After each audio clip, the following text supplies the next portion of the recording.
حضرت ابراہیم علیہ السلام نے اونٹنی پر اپنی بیوی سیدہ ہاجرہ رضی اللہ عنہا کو بٹھا لیا اور دودھ پیتے بچے حضرت اسماعیل علیہ السلام کو بٹھا لیا اور چلتے رہے. پھر وہ مقام آیا جس مقام کا بشارہ دیا گیا تھا، جس مقام کی نشاندہی کی گئی تھی کہ آپ کو وہاں ہجرت کر کے جانا ہے.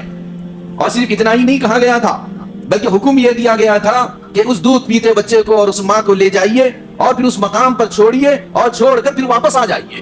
کتنا بڑا امتحان ہے. پھر جب حضرت ابراہیم علیہ السلام چلے اور وہاں پر دودھ پیتے بچے کو اور ان کی ماں سیدہ ہاجرہ رضی اللہ عنہا کو اتارا تو کہا کہ آپ کہاں جا رہے ہیں؟ یہ دودھ پیتا بچہ ہے اور میں ایک عورت ہوں اور یہاں پر کوئی میرے سوا ہے نہیں، آپ مجھ کو چھوڑ کر کہاں پر جا رہے ہیں؟ حضرت ابراہیم علیہ السلام خاموش بیٹھے ہوئے، کوئی جواب نہیں دیتے. یہ دل پر پتھر رکھ کر کہنا پڑا کہ اللہ کا یہی حکم ہے. جب یہ سننا تھا تو سیدہ ہاجرہ رضی اللہ عنہا کی زبان سے جو جملہ نکلا وہ جملہ یہ تھا، اذن لا یضیعنا، اگر اللہ کا یہی حکم ہے تو اللہ ہم کو ضائع نہیں کرے گا. آپ جا سکتے؟ کیا فرما برداری، کیا اطاعت کے جذبات.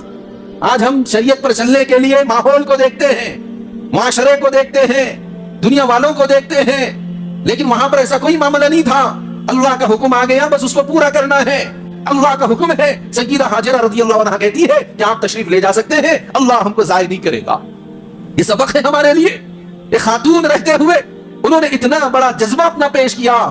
تو مرد حضرات کے لیے، جوانوں کے لیے اور طاقتور لوگوں کے لیے اللہ کے حکموں کو پورا کرنے کا ان کے اندر کتنا جذبہ ہونا چاہیے. اور خواتین کے لیے بھی بہت بڑا سبق ہے، بہت بڑا نمونہ ہے سیدہ ہاجرہ رضی اللہ عنہا کی یہ زندگی اور ان کا یہ جواب اور ان کی اطاعت اور فرمانبرداری. إن صلاتي ونسكي ومحياي ومماتي لله رب العالمين. حضرت ابراہیم علیہ السلام کی زندگی میں بہت سے ہمارے لیے اسباق ہے اور زندگی گزارنے کے نمونے ہیں. اسی پیغام کو دینے کے لیے اللہ تبارک و تعالیٰ نے سیرت کا ابراہیم علیہ السلام کی ایک حصہ قرآن مجید کے اندر بیان فرمایا. گزشتہ آپ نے سنا کہ حضرت ابراہیم علیہ السلام نے توحید کا جب اعلان کیا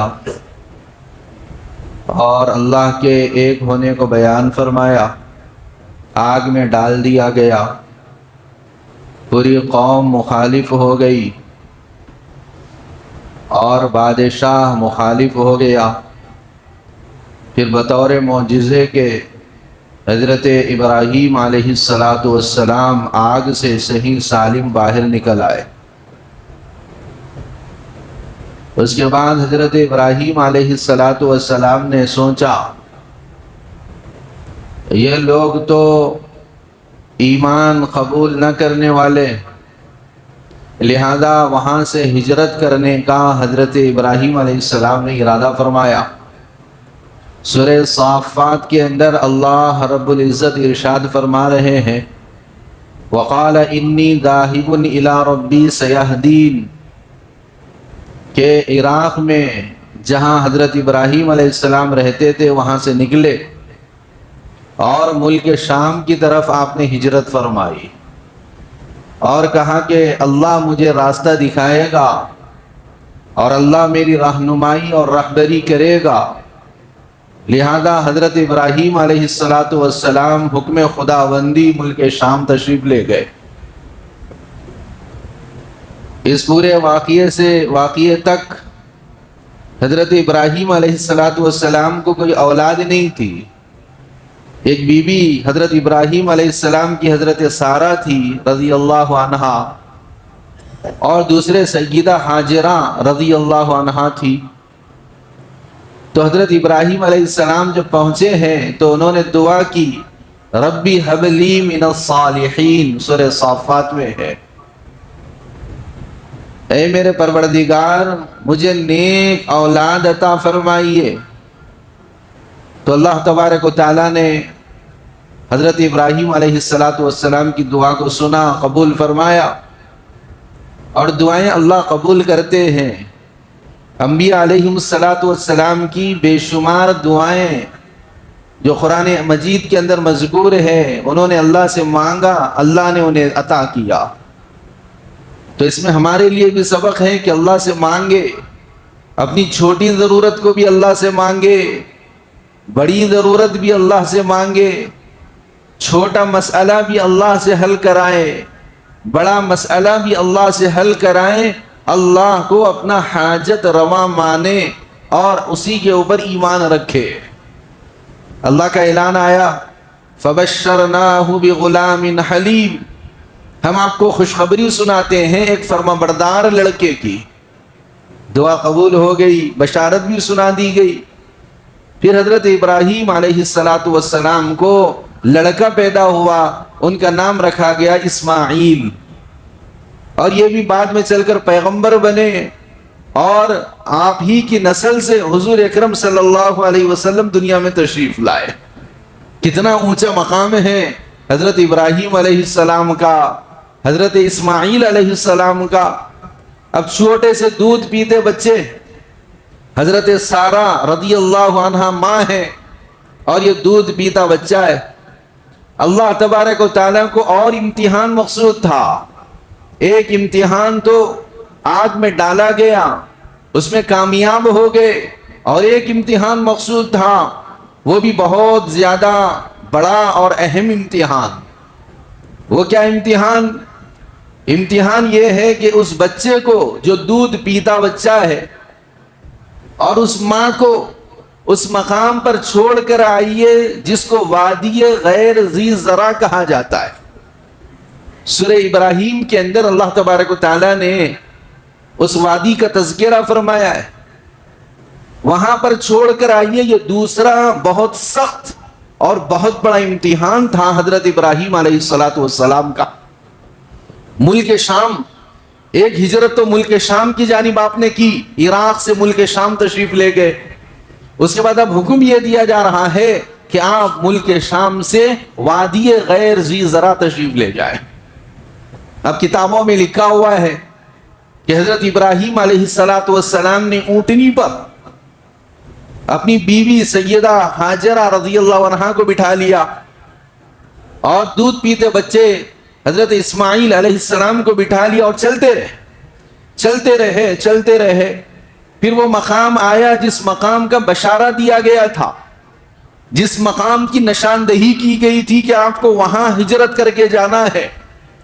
اور صرف اتنا ہی نہیں کہا گیا تھا، بلکہ حکم یہ دیا گیا تھا کہ اس دودھ پیتے بچے کو اور اس ماں کو لے جائیے، اور پھر اس مقام پر چھوڑیے، اور چھوڑ کر پھر واپس آ جائیے۔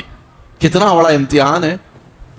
پھر جب حضرت ابراہیم علیہ السلام چلے اور وہاں پر دودھ پیتے بچے کو اور ان کی ماں سیدہ ہاجرہ رضی اللہ عنہا کو اتارا، اور کھجور کا کچھ کھجوریں بھی تھی اور پانی کا مشکیزہ بھی تھا، وہ حضرت ابراہیم علیہ السلام نے دیا، اور کہا کہ آپ کو بھی یہیں پر رہنا۔ اب اتنا سننا تھا، سیدہ ہاجرہ رضی اللہ عنہا پریشان ہو گئی کہ یہ تو ایک جنگل کا مقام ہے، وہاں پر اس وقت کوئی انسان نہیں تھا، کوئی آبادی نہیں تھی، کوئی کھیتی باڑی نہیں تھی، کوئی چرند اور پرند وہاں پر نہیں تھا، بالکل بے آب و گیا جنگل ہے۔ حکم اللہ کا ہے، اور وہ کتنے بڑے فرمانبردار تھے، اللہ کا حکم آ جاتا تھا۔ اب یہ تمام چیزیں نہیں دیکھتے تھے، اللہ کے حکم کو دیکھتے تھے۔ تو کہا کہ آپ کہاں جا رہے ہیں؟ یہ دودھ پیتا بچہ ہے، اور میں ایک عورت ہوں، اور یہاں پر کوئی میرے سوا ہے نہیں، آپ مجھ کو چھوڑ کر کہاں پر جا رہے ہیں؟ حضرت ابراہیم علیہ السلام خاموش بیٹھے ہوئے، کوئی جواب نہیں دیتے، کہ دل پر پتھر رکھ کر کہنا پڑا کہ اللہ کا یہی حکم ہے۔ جب یہ سننا تھا تو سیدہ ہاجرہ رضی اللہ عنہا کی زبان سے جو جملہ نکلا، وہ جملہ یہ تھا، اذن لا یضیعنا، اگر اللہ کا یہی حکم ہے تو اللہ ہم کو ضائع نہیں کرے گا۔ آپ جا سکتے ہیں؟ کیا فرمانبرداری، کیا اطاعت کے جذبات! آج ہم شریعت پر چلنے کے لیے ماحول کو دیکھتے ہیں، معاشرے کو دیکھتے ہیں، دنیا والوں کو دیکھتے ہیں، لیکن وہاں پر ایسا کوئی معاملہ نہیں تھا. اللہ کا حکم آ گیا، بس اس کو پورا کرنا ہے. ماحول پورا خلاف ہے، تنہا ہے، جنگل ہے، آبادی نہیں ہے، کسی انسان کا کوئی وجود نہیں ہے، کوئی چرند اور پرند نہیں ہے، بے آب و گیا وہ جنگل ہے. اللہ کا حکم ہے. سیدہ ہاجرہ رضی اللہ عنہا کہتی ہے کہ آپ تشریف لے جا سکتے ہیں، اللہ ہم کو ضائع نہیں کرے گا. یہ سبق ہے ہمارے لیے. ایک خاتون رہتے ہوئے انہوں نے اتنا بڑا جذبہ اپنا پیش کیا. تو مرد حضرات کے لیے، جوانوں کے لیے اور طاقتور لوگوں کے لیے اللہ کے حکموں کو پورا کرنے کا ان کے اندر کتنا جذبہ ہونا چاہیے. اور خواتین کے لیے بھی بہت بڑا سبق ہے، بہت بڑا نمونہ ہے سیدہ ہاجرہ رضی اللہ عنہا کی یہ زندگی اور ان کا یہ جواب اور یہ ان کی اطاعت اور فرمانبرداری. اب وہیں پر رہی. حضرت ابراہیم علیہ السلام تشریف لے گئے. کھجوریں تھی ساتھ میں، وہ کھاتی رہی. پانی تھا، وہ پیتی رہی. اور بچہ دودھ پیتا رہا. یہ سلسلہ ہو سکتا ہے کہ ایک دن چلے، 2 دن چلے. اس کے بعد کھجوریں بھی ختم ہو گئی اور پھر وہ پانی بھی ختم ہو گیا اور بچہ دودھ کے لیے بل بلانا شروع کیا. چھوٹا سا بچہ ہے. حضرت اسماعیل علیہ السلام بعد میں اللہ نے پیغمبری عطا فرمائی اور بہت اونچے درجے کے نبی ان کو بنایا. رو رہے ہیں، ایڑیاں رگڑ رہے ہیں. ایک ماں تو مائی ہوتی ہے، اس کا دل بے چین ہو جاتا ہے، بے قرار ہو جاتا ہے. تو اس ماں نے اس بچے کی بھوک مٹانے کے لیے، کچھ پانی کو تلاش کرنے کے لیے وہ بچے کو وہاں پر چھوڑ کر دائیں بائیں جانے لگی. ایک پہاڑی تھی، اس کے اوپر چڑھ گئی کہ کہیں پر کوئی پانی نظر آ جائے، کوئی کھانے پینے کی چیز نظر آ جائے، میں اس کو کھا لوں، بچہ دودھ پی لے. تو وہاں جاتی ہے، کوئی چیز نظر نہیں آتی. اب جب اونچائی پر چلی گئی، بچہ نظر نہیں آ رہا ہے، تو اوپر سے اتر کر بچے کے پاس آتی ہے. دیکھتی ہے کہ بچہ صحیح سالم ہے لیکن رو رہا ہے. ڈر ہوتا ہے، بچہ اکیلے ہے. ایک ماں کو بڑی فکر ہوتی ہے. ماں اگر ایک کمرے میں ہو، بچہ دوسرے کمرے میں ہو، تو ماں بار بار بچے کو جا کے دیکھ کے آتی. یہاں پکا رہی ہے، یہاں صاف صفائی کر رہی ہے، لیکن بچے کو بار بار دیکھ کے آتی. بچہ کیا کر رہا؟ بچہ سو رہا، بچہ کھیل لے رہا، بچہ وہاں پر اپنے بھائیوں کے ساتھ کھیل رہا ہے. ایک فکر ہوتی ہے ماں کو. تو اوپر چڑھ جاتی. اس کے بعد بچے کا جیسے خیال آتا نیچے اتر کر آتی اور بچے کو دیکھتی کہ بچہ بل بلا رہا ہے، رو رہا ہے. تو اسی طریقے سے کبھی اوپر ادھر جا رہی ہے، کبھی اس پہاڑی پر چڑھ رہی ہے، کبھی اس پہاڑی پر چڑھ رہی ہے. ہوتے ہوتے 7 مرتبہ تک انہوں نے چکر لگائی. اس کے بعد کیا دیکھتی ہے کہ بچہ وہاں رو رہا ہے، ایڑیاں رگڑ رہا ہے. تو وہاں پر کچھ پرندے بھی نظر آئے تو جھٹ سے وہ وہاں پر نیچے اترتی ہے. تو کیا دیکھتی ہے کہ جہاں پر وہ ایڑیاں بچہ رگڑ رہا ہے وہاں سے پانی کا چشمہ ابل رہا ہے. حدیث کے اندر آتا ہے اللہ نے حکم دیا جبرائیل کو، جاؤ جبرائیل، جہاں پر وہ بچہ رو رہا ہے اور اپنی ایڑیوں کو رگڑ رہا ہے، جا کر وہاں ایک پر مارو. جبریل امین نے پر مارا اور وہاں سے پانی کا چشمہ نکل پڑا. اور جب دیکھتی ہے چہرے پر مسکراہٹ آ جاتی ہے. اور جانے کے بعد پانی کو روکنے کے لیے کہ پانی نکل رہا ہے چلا جائے گا، روکنے کے لیے باڑ لگاتی ہے اور کہتی ہے زم زم زم زم. عربی میں زمزم کے معنی ہے رک جا رک جا. تو لہذا پانی کو وہاں پر روک دیتی ہے. آپ صلی اللہ علیہ وسلم نے ارشاد فرمایا کہ سیدہ ہاجرہ رضی اللہ عنہا اگر وہ پانی کو نہ کہتی رک جا تو وہ پانی پوری دنیا تک پہنچ جاتا. تو پانی وہاں پر ہے. تو وہی ہے زمزم جس کو ہم پینے کو سعادت سمجھتے ہیں، اپنے پاس لانے کو سعادت سمجھتے ہیں. آتے ہیں حرم سے عمرہ کر کے، حج کر کے، تو تحفے میں لوگوں کو دیتے ہیں. یہ وہی زمزم ہے جس کو اللہ نے قربانیوں کے بعد نکالا ہے. اسلام بھی قربانیوں سے پھیلا ہے، دین قربانیوں سے پھیلا ہے. سہولتوں سے نہیں پھیلا، راحتوں سے نہیں پھیلا، عیش پرستی سے نہیں پھیلا، نفسانی خواہشات سے نہیں پھیلا. دین قربانیوں سے پھیلا ہے. دین پر چلنے والوں نے بڑی بڑی قربانیاں دی ہے، خواہشات کی قربانیاں دی ہے، اپنے آپ کو دین کے لیے وقف کر دیا ہے. سیدہ ہاجرہ رضی اللہ عنہا کی قربانی کو دیکھیے. وہ دودھ پیتا بچہ بل بلا رہا ہے اللہ کو سب کچھ معلوم ہے، اللہ چاہتے تو سب کچھ کر سکتے تھے، لیکن اللہ بھی دیکھتے ہیں کہ بندہ کتنی قربانیاں دیتا ہے اللہ کے لیے، دین کے لیے کتنی قربانیاں دیتا ہے بندہ یا بندی، اللہ بھی دیکھتے ہیں۔ پھر قربانیوں کے بعد انعامات کا سلسلہ پھر اللہ تبارک و تعالیٰ جاری فرماتے، اور وہ پہاڑی سیدہ ہاجرہ رضی اللہ عنہا کبھی اس پہاڑی پر چڑھی اور کبھی اس پہاڑی پر چڑھی، اس کا نام ہے صفا اور مروہ۔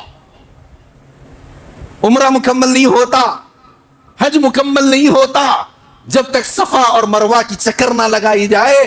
یہ کیا ہے؟ یہ سیدہ ہاجرہ رضی اللہ عنہا کی یادگار ہے۔ اللہ نے کہا کہ تم نے اللہ کی خاطر اس جنگل کے اندر قیام کیا، اللہ کی خاطر تم نے تکلیفوں کو برداشت کیا، اور اس بیٹے کے درد میں تم کبھی صفا پر گئی، کبھی مروہ پر تم چڑھی، تو لہذا اللہ نے اس کو یادگار بنا دیا۔ ایک حاجی کے لیے، ایک عمرہ کرنے والے کے لیے وہ یادگار چیز بن کر رہ گئی۔ اسی واسطے علماء کہتے جب صفا اور مروہ کی چکر لگائے تو اس قربانیوں کو یاد کرے۔ سیدہ ہاجرہ رضی اللہ عنہا نے کیسی قربانیاں دی تھی، اور اپنے اولاد کے لیے دعا کرے، اللہ ہماری اولاد کو بھی ایسے ہی نیک بنائیے، ایسے ہی پارسا بنائیے جس طریقے سے حضرت اسماعیل علیہ السلام اور ان کی نسلوں کے اندر متقی اور پارسا پیدا ہوئے۔ خاص طور پر صفا اور مروہ کی چکر لگانے کے وقت علماء کہتے ہیں اپنی اولاد کے حق میں دعا کی جائے، وہاں پر اولاد کے حق میں دعا قبول ہوتی ہے، اس واسطے کہ وہاں ایک ماں کا درد ہے، ایک ماں کا جذبہ ہے، ایک ماں کی تڑپ ہے، ایک ماں کی بے چینی بے قراری ہے۔ اللہ کو اتنی پسند آئی کہ اللہ نے رہتی دنیا تک اس عمل کو جاری اور ساری فرما دیا۔ یہ ہے خلیل اللہ کے گھرانے کی قربانیاں۔ حضرت ابراہیم علیہ السلام اللہ کے حکموں پر جان دینے والے، سیدہ ہاجرہ رضی اللہ عنہا، اور پھر حضرت اسماعیل علیہ السلام جب یہ بڑے ہوئے تو ان کی بھی بڑی بڑی قربانیاں قرآن مجید کے اندر بیان کی گئی ہے۔ تو یہ ہے سیرت ابراہیمی۔ پھر حضرت اسماعیل علیہ السلام بڑے ہوئے، اس کے بعد کے ایک دو بڑے بڑے واقعات ہیں، انشاءاللہ اس کو بیان کیا جائے گا۔ ایک قربانی کا واقعہ ہے، دوسرے بیت اللہ کی تعمیر کا واقعہ ہے۔ کیا عجیب واقعہ، قرآن اس کو بیان کرتا ہے۔ قربانی کے واقعے کو بھی قرآن نے بیان کیا، بیت اللہ کی تعمیر کو بھی قرآن نے بیان کیا، میدان مینا کے اندر جو قربانیاں دی گئی اس کو بھی قرآن نے بیان کیا ہے۔ یہ ہمارے لیے ایک سبق آموز واقعات ہے۔ تو سیرت ابراہیمی کے اندر ہمیں اطاعت کے، فرما برداری کے نمونے ملیں گے، اور انہی نمونوں کو اپنی زندگی کے اندر بسانا ہے، زندگی کے اندر پیدا کرنا ہے، اللہ سے مانگنا ہے، اے اللہ ہمارے اندر تو ایسے جذبات نہیں ہے، اے اللہ ہمارے اندر فرما برداری والے وہ جذبات پیدا کر دیجئے۔ اے اللہ حج کا موسم بھی آ گیا، قربانی کا موسم بھی آنے والا ہے، اے اللہ یہ دونوں کے دونوں حضرت ابراہیم علیہ السلام کی یادگار ہے۔ ان کے اندر جو جذبات تھے، ان کے گھرانے کے اندر جو جذبات تھے، اے اللہ وہ ہماری زندگی کے اندر بھی پیدا فرمائیے۔ تو اس کی دعا بھی ہم کو کرتے رہنا چاہیے۔ انشاءاللہ آئندہ جمعہ اسی پر مزید روشنی ڈالی جائے گی، اور ایک اہم اعلان ہے، اس کو آپ سماعت فرمائیں۔ انشاءاللہ آئندہ جمعہ بعد نماز مغرب مسجد حضا میں ایک عظیم الشان جلسہ منعقد ہو رہا ہے۔ شہر حیدرآباد کے بہت بڑے عالم دین حضرت مولانا احمد عبید الرحمن اطہر ندوی دامت برکاتہم العالیہ تشریف لانے والے ہیں۔ اصلاح معاشرے پر ان کی بہت گہری نگاہ ہے اور نمونہ اسلاف ہے، اور حیدرآباد تلنگانہ کی ایک عظیم شخصیت ہے۔ ان کا ایک خصوصی خطاب آئندہ جمعہ مغرب سے لے کر عشاء تک ایک پروگرام منعقد ہو رہا ہے، اور خصوصی خطاب اصلاح معاشرے سے متعلق ہوگا۔ احباب سے گزارش ہے اس کے اندر ضرور تشریف فرمائیں۔ وآخر دعوانا الحمدللہ رب العالمین۔ سنتوں سے فارغ ہو جائیں۔